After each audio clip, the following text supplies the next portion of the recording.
شام خیلی مخلص. RDS چم امروز اومدیم با سمی ترین و اسیدی ترین ویدیوهای اینستا که یه چند دقیقه حال دل شما عزیزانم رو خوب کنم. پس ممنون میشم به کمپین سابسکرایب کردن هموطن بپیوندین، کانال رو سابسکرایب کنین، زنگوله کنارش رو فعال کنین و ویدیو رو لایک کنین. دیگه بیشتر از این وقتتون رو نمیگیرم، بریم سراغ اولین ویدیو. Let's go!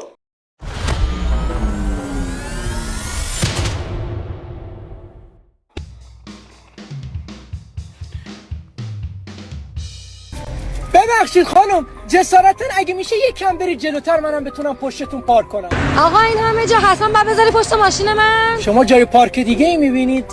یکم برید جلوتر منم میتونم پارک کنم، اینجوری دوتامونم معطل نمیشیم. بابا تو رو خدا ولم کن، مشکل خودت، من عجله دارم. مشکل تو خودت حل کن. مقاومت میکنی و سریع جا پارک رو جابجا کنم و فرید میخواد بدو فرنگ سازی کنه برای ما.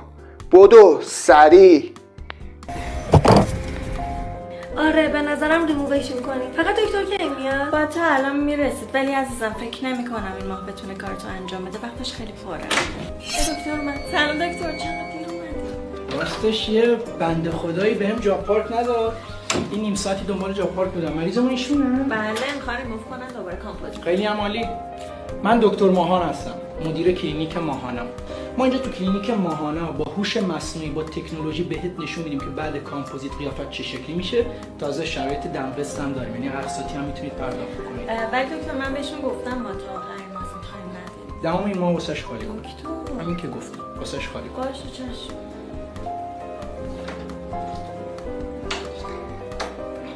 چرا این کارو کردی؟ میتونستی حالا بگیری. چرا حالتو بگیرم؟ مگه فیلم هندیه که بخوام ازت انتقام بگیرم؟ تو اون لحظه حالت عمو فرید به بالیوود توهین کردی دیگه الان جسارتا.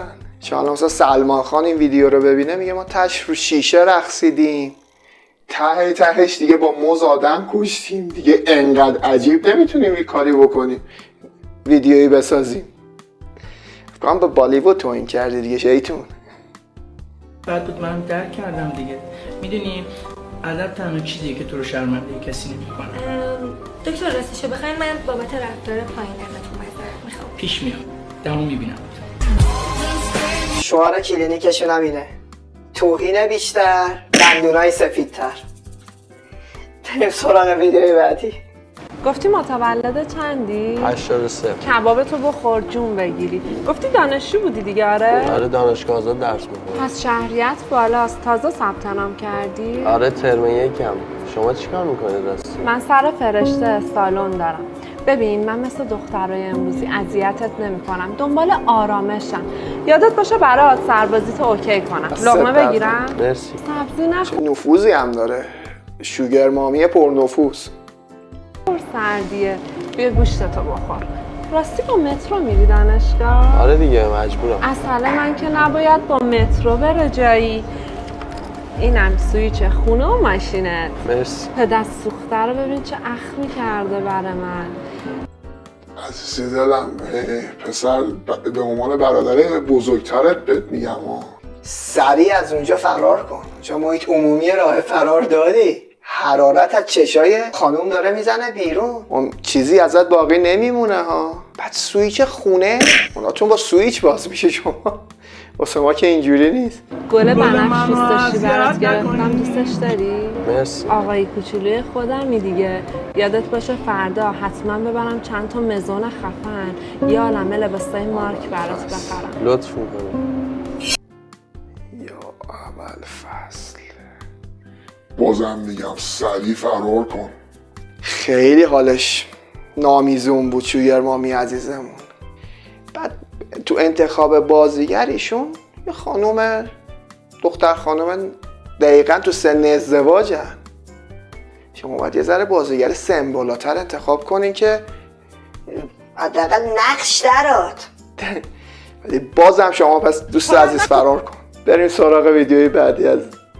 عزیزم همین اگه می‌خواستیم تو این کافه سفارش بدیم 300-400 هزار ازمون میگرفت. تازه اگه داشته باشیم.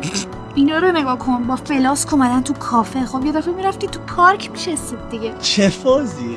ببخشید این عذرخواهی میکنم، مگه میز بغلیتون نشسته بودن؟ چجوری نمیشنون؟ یا میشنون چیزی بهت نمیگن؟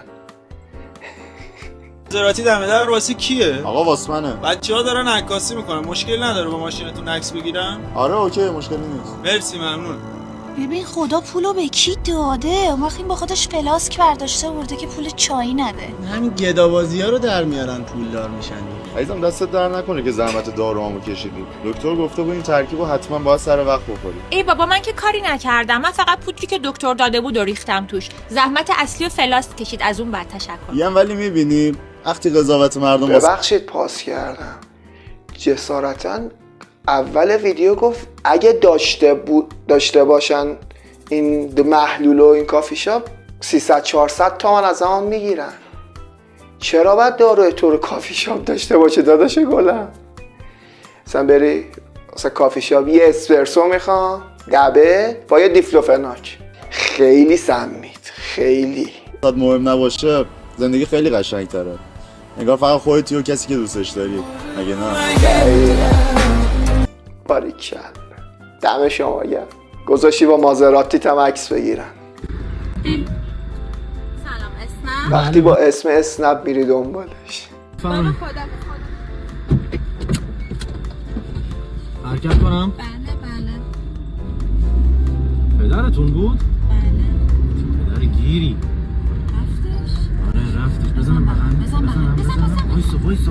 سوال میکنم تو ماشین شونوت بود یا بلنگو که انقدر رسمی با هم صحبت میکردی؟ بزنم جلوتر سب کن. بیا زود باش. بودو الان میبینتمون. ندید که چیزی معلوم نیست. سلام، خوبی عزیزم؟ چه خبر؟ کجا بریم؟ برد دیده موشک کور از پدر ایشون مسافت بیشتریه. حداقل از اون محل خارج میشدی داداش گلم. دوست داری؟ بریم خونه؟ و جسدن ژانر این ویدیو کمدی بود یا مبهم بود؟ فکر کنم اینا ورکشاپ های کریستوف نولانو که جدیدن برگزار میشه رو شرکت میکنن. انقدر مبهمه ویدیو. اگه کمدی بود که با قدرت دیگه نساز داداش گلم. میکنی؟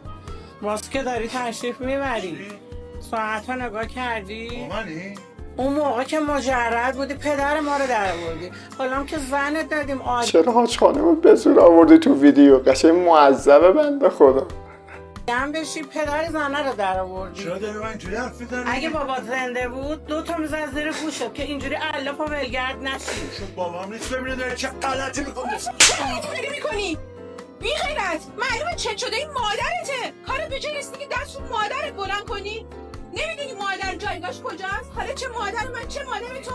بی غیرت. ایشون مادر زنش هم میسده گویا. یادت نره اونی که گهوارت رو تکون داد و بزرگت کرد میتونه یه آه بکشه روزگارت زیان شه. گم شو از این خونه بیرون. داداشم دست گلت درد نکنه این ویدیو رو ساختی. من خودم به شخصه هر روز مادرم رو سیاه و کبود میکردم. دیگه حرف اصلا نمیتونم چیزی بگم راجع به این ویدیو. با شما دیگه نظرات هرچی خودتون میدونین کامنت کنید دیگه.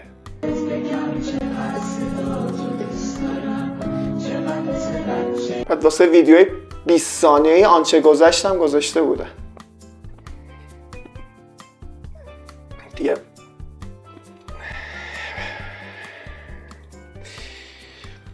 امیدوارم از این ویدیو خوشتون اومده باشه. تا ویدیوهای بعدی فعلا.